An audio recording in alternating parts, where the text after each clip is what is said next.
الحمد للہ وحدہ والصلاة والسلام علی من لا نبی بعدہ وبعد۔ محترم حضرات، اللہ رب العزت نے اپنی رحمت اور حکمت کی پیش نظر اپنی مخلوق کو ایک دوسرے پر فضیلت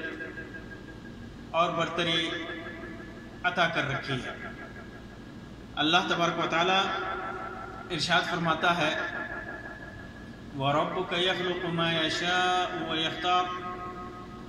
مَا كَانَ لَهُمُ الْخِيَرَةُ سُبْحَانَ اللَّهِ وَتَعَالَى عَمَّا يُشْرِكُونَ۔ اور آپ کا رب جو چاہتا ہے پیدا کرتا ہے اور جسے چاہتا ہے چن لیتا ہے، ان میں سے کسی کو کوئی اختیار حاصل نہیں ہے۔ اللہ ہی کے لیے پاکی ہے، وہ بلند تر ہے ہر اس چیز سے کہ لوگ شریک کرتے ہیں۔ لہذا ہم دیکھتے ہیں کہ اللہ تبارک و تعالی نے دنیا کی تمام جگہوں میں مکہ، مدینہ اور بیت المقدس کو خصوصی اور فضیلت دے رکھا ہے،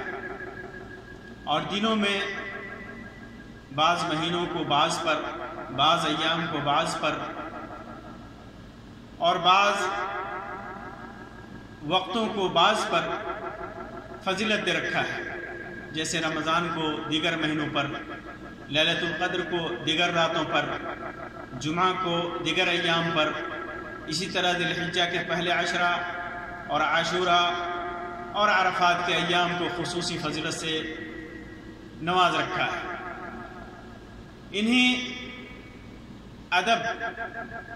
انہی ایام میں سے ادب اور حرمت کے چند مہینے ہیں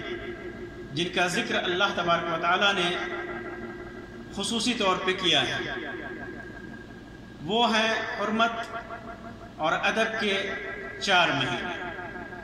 جن کے اندر باسعادت انسان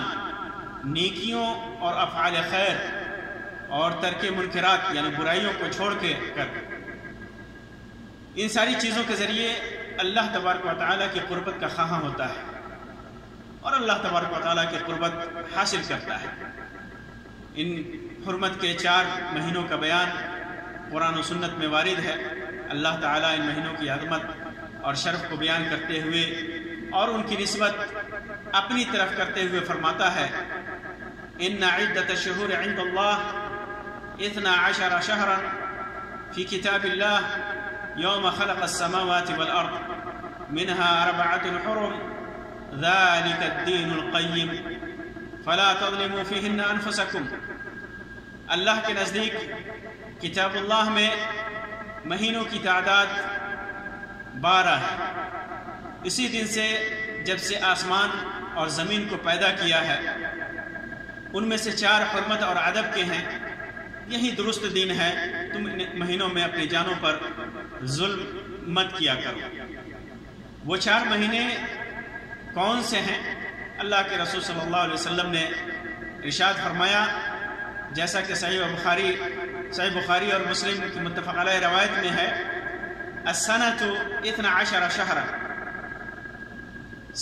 ایک سال میں 12 مہینے ہیں، منہا 4 حرم، جن میں سے 4 حرمت کے ہیں، 3 متوالیات، جن میں سے 3 لگاتار ہیں، ذوالقعدہ ہے، ذوالحجہ ہے اور محرم ہے، رجب مضر، اور موزر والا، قبیلہ موزر والا رجب جو جمادہ اور شعبان کے بیچ ہے، یعنی جمادہ ثانیہ اور شعبان کے بیچ میں جو مہینہ آتا ہے وہ رجب مضر سے مراد عہد جاہلیت میں قبیلہ ربیہ اور قبیلہ مضر کے ہاں رجب الگ الگ مہینوں کا نام تھا۔ چنانچہ حدیث میں رجب کے مہینے کو قبیلہ مضر کی طرف منسوب کر کے اس کی وضاحت کر دی گئی ہے کہ رجب سے مراد وہ رجب ہے جو قبیلہ مضر کے ہاں معروف ہے، نہ کہ وہ رجب جو قبیلہ ربیہ کے ہاں معروف تھا، جسے رجب المحرم کہا جاتا تھا۔ قبیلہ ربیہ کہ رجب کو رجب المحرم کہا جاتا تھا، جو شعبان اور شوال کے درمیان پڑتا تھا، جو کہ رمضان کا مہینہ ہے۔ تو اس سے اللہ کے رسول صلی اللہ علیہ وسلم نے وضاحت کر دی کہ رجب سے مراد وہ رجب ہے جسے مضر والے مانتے ہیں، قبیلے مضر والے مانتے ہیں، اور وہ جمادہ اور شعبان کے بیچ میں ہے، جمادہ الاخری اور شعبان کے بیچ میں ہے۔ حرمت سے کیا مطلب ہے؟ ان مہینوں کی حرمت سے کیا مطلب ہے؟ کسی بھی چیز کی حرمت کا مطلب ہوتا ہے اس کی تعظیم اور تکریم کرنا، اس کا ادب کرنا، اس مقام یا اس وقت میں ظلم و عدوان اور شرک و خرافات اور گناہوں سے خصوصی طور پر احتراز کیا جاتا ہے۔ عبداللہ ابن عباس رضی اللہ تعالی عنہ فرماتے ہیں کہ اللہ تبارک و تعالی نے مہینوں میں سے 4 کو خاص کر لیا اور ان کو حرمت والا قرار دیا ہے، اور ان کی حرمت کو عظیم قرار دیا ہے، اور ان حرمت والے مہینوں میں گناہ کو بڑا کر دیا ہے۔ یعنی جو آدمی ان حرمت والے مہینوں میں گناہ کرے گا تو یہ گناہ بڑا ہوگا اور اس کی سزا بھی بڑی ہوگی، اور عمل صالح اور ثواب کو بڑا کر دیا ہے۔ یعنی نیکیاں انسان انجام دے تو حرمت کا لحاظ کرتے ہوئے اللہ تبارک و تعالیٰ کے ہاں اس کی خصوصی اہمیت اور فضیلت ہوتی ہے۔ یہ حرمت والے 4 مہینے زمانہ جاہلیت میں وہ 4 مہینے جنہیں اللہ تبارک و تعالیٰ نے حرمت والے قرار دیا ہے۔ ان مہینوں کا نام حرمت والا اس لیے پڑا کہ ان مہینوں میں خصوصی طور پر ظلم و جبر، لڑائی جھگڑا اور معاصی کو حرام قرار دیا گیا۔ دین ابراہیمی میں لوگ ان مہینوں کی تعظیم کیا کرتے تھے۔ ابراہیم علیہ السلام کے لائی ہوئی شریعت میں ان مہینوں کی تعظیم کیا کرتے تھے اور ان کے اندر لڑائی کو حرام سمجھتے تھے، الا یہ کہ کسی کے ظلم اور عدوان اور سرکشی کے خلاف اسے سزا دینا مقصود ہو۔ اس سے ان کا مقصد یہ ہوتا کہ حج پر جانے والے اور تجارت وغیرہ کرنے والے لوگ امن کے ساتھ اپنی منزل مقصود پر پہنچ جائیں اور اپنی ضرورتوں کو پوری کر کے سلامتی کے ساتھ واپس آ جائیں۔ حافظ ابن کثیر رحمۃ اللہ علیہ نے لکھا ہے کہ حرمت والے 4 مہینے تھے۔ حج و عمرہ جیسے مناسک کی ادائیگی کے لیے 3 لگاتار اور 1 الگ۔ چنانچہ حج کے مہینوں میں 1 ماہ قبل ذوالقعدہ کو حرام قرار دیا کیونکہ وہ اس ماہ میں لڑائی چھوڑ دیتے تھے، اور ذوالحجہ کو کیونکہ اس ماہ میں مناسک حج کی ادائیگی میں لگ جاتے تھے، اور اس کے بعد دوسرا مہینہ محرم کو حرام قرار دیا تاکہ لوگ حج کے بعد اپنے دور دراز علاقوں میں امن اور سلامتی کے ساتھ واپس ہو جائیں، اور سال کے بیچ میں رجب کو حرام قرار دیا تاکہ دور دراز سے بیت اللہ کی زیارت اور عمرہ کی ادائیگی کے لیے آنے والے لوگ امن اور سلامتی کے ساتھ عمرہ اور زیارت کر کے اپنے وطن کو واپس ہو جائیں۔ اسی طرح پھر جب اسلام آیا تو اللہ تبارک و تعالیٰ نے ان مہینوں کی حرمت کو اپنی اصلی حالت پر برقرار رکھا، جیسا کہ اللہ تبارک و تعالیٰ نے ارشاد فرمایا ان عدۃ الشہور عند اللہ 12 شہرا فی کتاب اللہ یوم خلق السماوات والارض منها 4 حرم، کہ اللہ کے نزدیک کتاب اللہ میں مہینوں کی تعداد 12 ہے، اسی دن سے جب سے اللہ تبارک و تعالیٰ نے آسمان اور زمین کو پیدا کیا ان میں سے 4 حرمت کے ہیں۔ ابو بکر نفع ابن الحارث سے مروی ہے کہ اللہ کے رسول صلی اللہ علیہ وسلم نے فرمایا کہ زمانہ اپنی اصلی حالت پر گھوم کر کے آ گیا ہے، اس دن کی طرح جب اللہ نے زمین اور آسمان کو پیدا کیا۔ سال کے 12 مہینے ہوتے ہیں، 4 ان میں سے حرمت والے مہینے ہیں، 3 لگاتار ہیں، ذی القعدہ، ذی الحجہ اور محرم، اور چوتھا رجب مضر جو جمادی الثانیہ اور شعبان کے بیچ میں پڑتا ہے۔ پھر اللہ کے رسول صلی اللہ علیہ وسلم نے یہ روایت حجۃ الوداع کی ہے، حج کی حالت میں منی کے ایام میں اللہ کے رسول صلی اللہ علیہ وسلم نے یہ فرمایا تھا۔ پھر لوگوں سے پوچھا تھا کہ یہ کون سا مہینہ ہے؟ صحابہ کرام کہتے ہیں، راوی کہتے ہیں کہ ہم نے کہا کہ اللہ اور ان کے رسول کو بہتر علم ہے۔ اس پر آپ صلی اللہ علیہ وسلم خاموش ہو گئے۔ ہم نے سمجھا شاید آپ مشہور نام کے سوا اس کا کوئی اور نام رکھیں گے، لیکن آپ نے فرمایا کیا یہ ذی الحجہ نہیں ہے؟ تو ہم بولے کہ کیوں نہیں، یہ ذی الحجہ ہی ہے۔ پھر دریافت فرمایا کہ یہ شہر کون سا ہے؟ ہم بولے کہ اللہ اور اس کے رسول کو زیادہ بہتر علم ہے، اللہ اور اس کے رسول کو زیادہ بہتر علم ہے۔ پھر آپ صلی اللہ علیہ وسلم خاموش ہو گئے۔ ہم نے سمجھا شاید اس کا کوئی اور نام لیں گے جو مشہور نام کے علاوہ ہوگا، لیکن آپ صلی اللہ علیہ وسلم نے فرمایا کہ کیا یہ مکہ نہیں ہے؟ ہم بولے کہ کیوں نہیں، یہ مکہ ہی ہے۔ پھر آپ صلی اللہ علیہ وسلم نے فرمایا یہ دن کون سا ہے؟ ہم بولے کہ اللہ اور اس کے رسول صلی اللہ علیہ وسلم کو زیادہ علم ہے۔ پھر آپ صلی اللہ علیہ وسلم خاموش ہو گئے، اور ہم نے سمجھا شاید اس کا آپ صلی اللہ علیہ وسلم اس کے مشہور نام کے سوا کوئی اور نام رکھیں گے،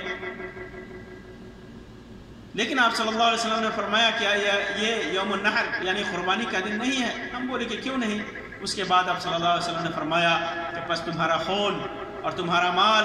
اور تمہاری عزت تم پر اسی طرح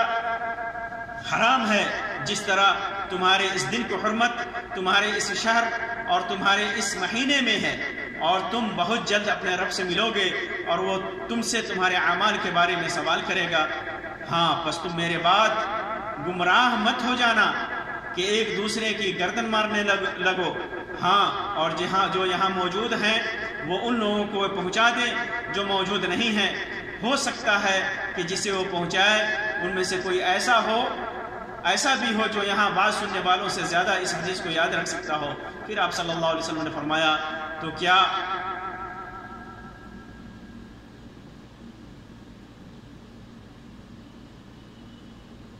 میں نے پہنچا دیا؟ اللہ کے رسول صلی اللہ علیہ وسلم نے اسے 2 بار فرمایا کہ کیا ہم نے اسے پہنچا دیا؟ اسی روایت میں اللہ کے رسول صلی اللہ علیہ وسلم نے واضح کر دیا کہ حرمت والے دن اور حرمت والے مہینے اور حرمت والے وقت کی کتنی اہمیت ہے۔ کفار کی ایک عادت تھی کہ وہ اپنے دنیاوی فائدے کے لیے بہت ساری چیزوں میں تبدیلی کر دیا کرتے تھے۔ ان حرمت والے مہینوں کے سلسلے میں بھی انہوں نے اپنا یہی رویہ اختیار کیا اور اپنے دنیاوی فائدوں کے لیے ان حرمت والے ادب والے مہینوں میں پھر بدل کرنا شروع کر دیا۔ اسلام کی آمد سے قبل ان مہینوں کی حرمت ایسی ہی باقی رہی، پھر چونکہ ان مہینوں میں کی حرمت اور عظمت لگاتار 3 ماہ کی لمبی مدت کے لیے ہوتی ہے۔ 3 ماہ کی ذوالقعدہ، ذوالحجہ اور محرم یہ لمبی مدت ہے، اور چونکہ ان کا معاش شکار اور تجارت وغیرہ پر منحصر ہوتا، اور بسا اوقات بعض حرمت والے مہینوں میں قبائل میں آپسی لڑائی چھڑ جاتی اور ان کے لیے جنگ کرنا ناگزیر ہوتا، اور پھر 3 مہینوں تک وہ اسے رک نہیں سکتے تھے، اس لیے انہوں نے اس کے لیے حیلہ بازی سے کام لینا شروع کیا، اور بجائے اس کے کہ جنگ کو مؤخر کرتے اس حرمت والے مہینے کو مؤخر کر دیتے، اور کبھی محرم کو سفر میں کر دیتے اور سفر کو حرام کر کے محرم کو حلال کر لیتے، اور بسا اوقات اسے ربیع الاول یا ربیع الثانی میں، اور کبھی کبھی تو اتنی تاخیر کرتے کہ سال کے آخر تک لے جاتے۔ مجاہد رحمۃ اللہ علیہ سے روایت ہے، انہوں نے کہا کہ ان لوگوں نے ذی الحجہ میں 2 سال حج کیا، یعنی حرمت کو اس طرح ان لوگوں نے ان مہینوں کی حرمت کو کے اندر پھیر بدل کی کہ ان لوگوں نے ذی الحجہ میں 2 سال حج کیا، پھر محرم میں 2 سال حج کیا، پھر سفر میں 2 سال حج کیا، اور اسی طرح وہ دیگر مہینوں میں بھی 2 سال حج کیا کرتے تھے۔ چنانچہ حجۃ الوداع سے قبل جب ابو بکر رضی اللہ تعالیٰ عنہ نے حج کیا تو ان کا دوسرے سال کا حج ذوالقعدہ میں پڑا، دوسرے سال کے حج میں ذوالقعدہ میں پڑا، یعنی 1 سال وہ ذوالقعدہ میں حج کر چکے تھے کفار، پھر دوسرا سال کا حج بھی ذوالقعدہ میں تھا، تو ابو بکر رضی اللہ تعالیٰ عنہ نے جب حج کیا تو ذوالقعدہ میں پڑا، پھر اس کے اگلے سال اللہ کے رسول صلی اللہ علیہ وسلم نے حجۃ الوداع کیا جو ذوالحجہ کے مہینے میں مشروع تھا۔ اس سے ان کا مقصد یہ ہوتا کہ اللہ نے جو حرمت والے 4 مہینے رکھے ہیں ان کی گنتی میں کمی نہ ہو، انہیں جنگ و جدال اور غارت گری جس سے اللہ تعالیٰ نے منع فرمایا تھا اس کی انہیں پرواہ نہیں تھی، بلکہ وہ ان ظالمانہ کروائیوں کے لیے ہی اللہ تبارک و تعالیٰ کے متعین کردہ مہینوں میں رد و بدل کر دیا کرتے تھے۔ پھر جب اسلام آیا تو ان مہینوں کی حرمت ان کو اصلی وقت کے مطابق کر دیا، اور اسی حجۃ الوداع کے موقع سے اللہ کے رسول صلی اللہ علیہ وسلم نے جو خطبہ دیا اور لوگوں کو بتایا کہ حرمت کے مہینوں میں تاخیر کو منسوخ کیا جاتا ہے اور ان کی حرمت اپنے اصل کے مطابق باقی رکھی جاتی ہے، جیسا کہ ابو بکر رضی اللہ تعالیٰ عنہ کی متفق علیہ روایت میں ذکر ہوا۔ نیز اللہ تبارک و تعالیٰ نے کفار کی اس عیلہ بازی کو کفر میں زیادتی کا سبق قرار دیا۔ فرماتا ہے انما النسیء زیادۃ فی الکفر، وہ لوگ جو نسیء کرتے تھے یعنی پھیر بدل کرتے تھے، اللہ تبارک و تعالیٰ فرماتا ہے کہ انما النسیء زیادۃ فی الکفر، مہینوں کا آگے پیچھے کر دینا کفر کی زیادتی ہے۔ یضل بہ الذین کفروا یحلونہ عاما ویحرمونہ عاما لیواطئوا عدۃ ما حرم اللہ فیحلوا ما حرم اللہ، اس سے وہ لوگ گمراہی میں ڈالے جاتے ہیں جو کافر ہیں، ایک سال تو اسے حلال کر لیتے ہیں اور ایک سال اسی کو حرمت والا کر لیتے ہیں، کہ اللہ نے جو حرمت رکھی ہے اس کے شمار میں تو موافقت کر لیں، پھر جسے اللہ نے حرام کیا اسے حلال بنا لیں۔ واللہ لا یہدی القوم الکافرین زین لہم سوء اعمالہم، انہیں ان کے برے کام اچھے دکھا دیے گئے ہیں، اور قوم کفار کو اللہ ہدایت نہیں دیتا۔ آئیے ہم ان حرمت والے مہینوں کی چند خصوصیات اور فضیلت کا ذکر کرتے ہیں، ان سے متعلق بعض احکام کا ذکر کرتے ہیں۔ ان مہینوں کی حرمت کا ذکر کرتے ہوئے اللہ تبارک و تعالیٰ فرماتا ہے فَلَا تَظْلِمُوا فِيهِنَّ أَنفُسَكُمْ، ان مہینوں میں خود پر ظلم مت کرو، کیونکہ ان میں گناہ کرنا دیگر ایام کے مقابلے میں زیادہ قبیح اور سبب گناہ ہے۔ قتادہ فرماتے ہیں کہ گرچہ ظلم ہر حال میں بڑا ہے، لیکن حرمت والے مہینوں میں دیگر مہینوں کے مقابلے بڑا گناہ ہے۔ چنانچہ ان مہینوں میں ظلم و زیادتی اور جنگ و جدال سے خصوصی طور پر منع کیا گیا ہے۔ امام قرطبی اس کی تفسیر کرتے ہوئے فرماتے ہیں کہ گناہوں کا ارتکاب کر کے اپنے نفس پر ظلم مت کرو، کیونکہ اللہ تعالیٰ جب کسی چیز کو ایک جہت سے عظیم بناتا ہے تو اس کے لیے ایک حرمت ہوتی ہے، اور جب دو جہت یا مختلف جہات سے عظیم بناتا ہے تو اس کی حرمت متعدد ہوتی ہے، لہٰذا اس میں برے عمل کی سزا بڑھ جاتی ہے جیسا کہ عمل صالح سے ثواب بڑھ جاتا ہے۔ چنانچہ جس نے اللہ کی اطاعت حرمت والے مہینے میں بلد حرام یعنی مکہ اور مدینہ میں کیا تو اس کا ثواب حلال یعنی غیر حرمت والے مہینے میں حلال کی جگہ یعنی مکہ اور مدینہ کے علاوہ جیسا نہیں رہتا۔ یعنی مکہ اور مدینے میں جو انسان عمل کرتا ہے، اللہ کی عبادت کرتا ہے، خاص طور سے حرمین کے اندر، اس کا ثواب اتنا بڑھتا ہے کہ اس کے مطابق دوسری حلال جگہوں پر اس کے جیسا ثواب نہیں ہوتا، اور جس نے حلال مہینے میں حرمت والی جگہ پر اللہ کی اطاعت کی تو اس کی اطاعت کا ثواب جس نے حلال مہینے میں حلال جگہ کی اس طرح نہیں ہے۔ اسی طرح حرمت والے مہینوں کی فضیلت یہ ہے کہ حج کے تمام اعمال ذی الحجہ میں ہوتے ہیں جو حرمت والے مہینے میں سے ایک ہے۔ اللہ تبارک و تعالیٰ ارشاد فرماتا ہے الحج اشہر معلومات، حج کے چند مہینے مقرر ہیں۔ امام بخاری نے صیغہ جزم کے ساتھ تعلیقاً صحیح کے اندر عبداللہ ابن عمر سے روایت کیا ہے کہ اس سے مراد شوال، ذوالقعدہ اور ذی الحجہ کے 10 دن ہیں۔ امام تبری وغیرہ نے، امام دارقطنی اور تبری نے اسے موصولاً روایت کیا ہے، امام نووی اور حافظ ابن حجر نے اسے صحیح قرار دیا ہے۔ اسی طرح اللہ تعالیٰ نے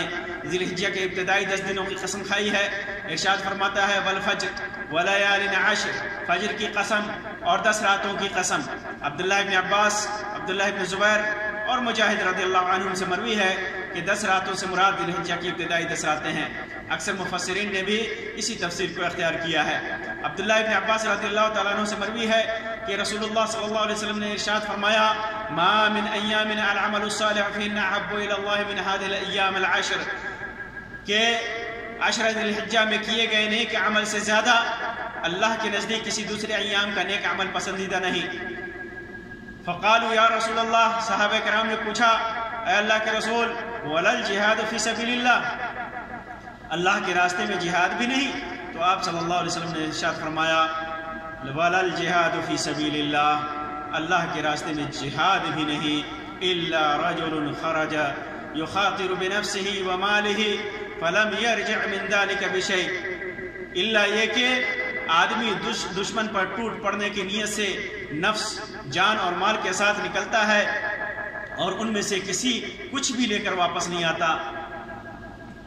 یعنی اسے شہادت نصیب ہو جاتی ہے۔ امام بخاری نے اسے صحیح بخاری کے اندر روایت کیا ہے۔ اسی طرح عبداللہ ابن عمر رضی اللہ تعالیٰ عنہ سے مروی ہے کہ اللہ کے رسول صلی اللہ علیہ وسلم نے ارشاد فرمایا ما من ایام عادم عند اللہ ولا احب الیہ العمل فیہن من هذه الایام العشر فاکثروا فیہن من التحلیل والتکبیر والتحمید۔ اس روایت کو مسند احمد میں روایت کیا گیا ہے، امام احمد نے روایت کیا ہے، شیخ احمد شاکر نے اس کی سند کو صحیح قرار دیا ہے، یعنی عشر ذی الحجہ کے دنوں میں کیے جانے والے عمل سے زیادہ اللہ کے نزدیک کوئی دوسرا عمل پسندیدہ نہیں، اس لیے ان دنوں میں زیادہ سے زیادہ ذکر و اذکار اور تکبیر و تحمید کیا کرو۔ حافظ ابن حجر رحمۃ اللہ علیہ فتح الباری کے اندر فرماتے ہیں عشر ذی الحجہ کی امتیازی حیثیت کا سبب غالباً یہ ہے کہ دیگر ایام کے مقابلے میں بڑی بڑی عبادتیں مثلا نماز، روزہ، زکوٰۃ اور حج ان ایام میں اکٹھی ہو جاتی ہیں۔ انہی ایام میں عرفہ کا دن ہے جس کے اندر غیر حاجی کے لیے روزہ مسنون ہے۔ اللہ کے رسول صلی اللہ علیہ وسلم نے فرمایا میں اللہ سے امید رکھتا ہوں کہ عرفہ کے دن کا روزہ 1 سال پہلے اور 1 سال بعد کے گناہوں کے لیے کفارہ ہے۔ صحیح مسلم کی روایت ہے۔ اسی طرح صحیح مسلم کی دوسری روایت ہے یوم عرفہ کی فضیلت سے متعلق عائشہ رضی اللہ تعالیٰ عنہ فرماتی ہیں کہ اللہ کے رسول صلی اللہ علیہ وسلم نے ارشاد فرمایا ما من یوم اکثر من ان یعتق اللہ فی عبد من النار من یوم عرفہ وانه لیبدو ثم یباہی بهم الملائکہ فیقول ما اراد هؤلاء۔ عرفہ سے بڑھ کر کوئی دن ایسا نہیں ہے جس میں اللہ تبارک و تعالی بندوں کو آگ سے اتنا آزاد کرتا ہو جتنا عرفہ کے دن آزاد کرتا ہے، اور اللہ تعالیٰ قریب ہوتا ہے اور فرشتوں پر بندوں کا حال دیکھ کر فخر کرتا ہے اور فرماتا ہے کہ یہ کس ارادے سے جمع ہوئے ہیں، یعنی اللہ تبارک و تعالیٰ فخر کے ساتھ کہتا ہے کہ دیکھو میرے بندے کس ارادے سے جمع ہوئے ہیں، استغفار، ذکر و اذکار کس طرح کر رہے ہیں۔ انہی ایام میں یوم النحر یعنی قربانی کا دن ہے جس کے بارے میں اللہ کے رسول صلی اللہ علیہ وسلم نے ارشاد فرمایا ان اعظم الایام عند اللہ تبارک و تعالی یوم النحر ثم یوم القر، کہ اللہ تبارک و تعالیٰ کے نزدیک سب سے عظیم دن یوم النحر یعنی قربانی کا دن ہے، اور پھر یوم القر ہے یعنی قربانی کا دوسرا دن یعنی 11ویں ذی الحجہ ہے۔ سنن نبی داؤد اور مسند احمد کے اندر یہ روایت ہے، علامہ البانی نے اسے صحیح سنن نبی داؤد کے اندر صحیح قرار دیا ہے۔ اسی طرح عاشورہ کا دن بھی انہی میں سے ایک محرم جیسے حرمت والے مہینے میں ہے، جس کے سلسلے میں اللہ کے رسول صلی اللہ علیہ وسلم نے ارشاد فرمایا افضل الصیام بعد رمضان شہر اللہ المحرم۔ صحیح مسلم کی روایت ہے کہ رمضان کے بعد سب روزوں میں افضل محرم کے روزے ہیں جو اللہ کا مہینہ ہے۔ چنانچہ میرے بھائیوں ہر مسلمان کو چاہیے کہ اللہ رب العزت کے بنائے ہوئے حرمت اور ادب کے ان 4 مہینوں کی قدر کریں اور ہر قسم کی ظلم و تعدی اور معصیت اور گناہ اور برائیوں سے خصوصی طور پر بچیں، اور ہر سال کے ہر دن میں عموماً اور ان مہینوں میں خاص طور سے سنت کے مطابق ثابت شدہ اعمال اور عبادات کو انجام دیں۔ اللہ تبارک و تعالیٰ نے توفیق دی تو نوافل کا اہتمام کریں، اللہ نے توفیق دی تو حج کا ارادہ کریں، اللہ نے توفیق دی تو عمرے کا ارادہ کریں، اور اللہ نے توفیق دی اور مال نصاب کو پہنچتا ہے اور یہ مہینہ ہے تو اللہ تبارک و تعالیٰ کے راہ میں اپنے مال کا زکوٰۃ نکالیں، اور اللہ نے توفیق دی تو پھر اس مہینے میں زیادہ سے زیادہ صدقہ و خیرات کریں، گناہ اور معصیت سے جتنا ہو سکے بچیں۔ اللہ تبارک و تعالیٰ ہمیں نیک اعمال کی توفیق دے اور ہر قسم کی شر و فساد اور معصیت و گناہ سے اپنی پناہ میں رکھے۔ وصلی اللہ علی نبینا محمد وعلی آلہ وصحبہ وسلم۔ والسلام علیکم ورحمۃ اللہ وبرکاتہ۔